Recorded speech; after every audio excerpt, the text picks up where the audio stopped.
The story of Thanksgiving. When you think of Thanksgiving, you might think of turkey and pumpkin pie, mashed potatoes and cranberry sauce. But do you know the story behind it? You might know that in the year 1621, a group of English Pilgrims and Native Americans celebrated the harvest that God had provided them that year. But really, the story of God's provision began years before that. Several years before the first Thanksgiving, a young Pawtuxet native named Squanto was living near what is now Plymouth, Massachusetts. He and some of his people were kidnapped by some greedy English traders.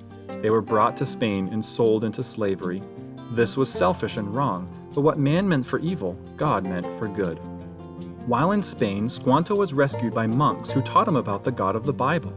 Later he went to England and lived with a man named John Slaney. While in England, he learned how to speak English. A few years later, he took an English ship back to his homeland where he interpreted between the English and the natives. But when he got back to his old village, he found that they had all died of disease. Having no home, he went to live with the nearby Wampanoag people. Meanwhile, back in England, a group of Christians called Separatists, we know them as the Pilgrims, were trying to separate from the Church of England. The official state church told them how they had to worship, but it was different from what they believed from the Bible. The king could punish them for not obeying the rules of his church. To escape persecution and worship freely, they first moved to the Netherlands, but they soon realized they couldn't stay there forever. So on September 6, 1620, their ship called the Mayflower, with 102 passengers, set sail for the promising land of Virginia. The 2-month journey was hard. Finally, on November 11th, they landed on the tip of Cape Cod, Massachusetts, far north of their intended destination. Over the next few weeks, they explored their new home, even having a dangerous encounter with some natives. Gunshots and arrows flew through the air, but no one was hurt. Finally, in mid-December, the Pilgrims landed in Plymouth, near Squanto's old land. This is where they would stay. Through that first winter, most of the Pilgrims lived on the Mayflower while they ferried to the land to begin building houses and buildings.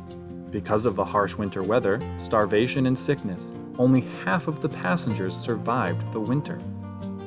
In March of 1621, a native named Samoset walked into the Pilgrim settlement and began speaking in broken English. He had learned English from fishermen in his home in what is today called Maine. He left them and returned with a native that knew even more English than he did, Squanto. Squanto was able to interpret the language of the Pilgrims and local Wampanoag natives, and even help them to form a peace agreement. He taught the Pilgrims how to hunt, fish for eels, plant and fertilize corn, and how to survive using the resources of the land. He became friends with the Pilgrims and even lived with them in his old homeland. Pilgrim Governor William Bradford wrote in his journal that Squanto was a special instrument sent of God for their good beyond their expectations. The Pilgrims had a good harvest that year. To celebrate and give God thanks for his help, they had a Thanksgiving feast. 90 Wampanoag natives, including their chief Samoset, came to the feast that lasted 3 days. Many years later, in 1789, President George Washington made a proclamation for a day of Thanksgiving.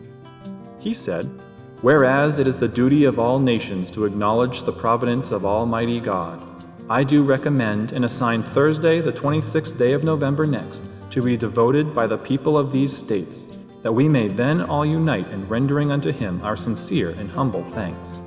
The tradition went away for many years, but in 1863, President Abraham Lincoln made another proclamation. He said, "I do therefore invite my fellow citizens in every part of the United States to set apart and observe the last Thursday of November next as a day of thanksgiving and praise to our beneficent Father who dwelleth in the heavens." The holiday has stuck ever since.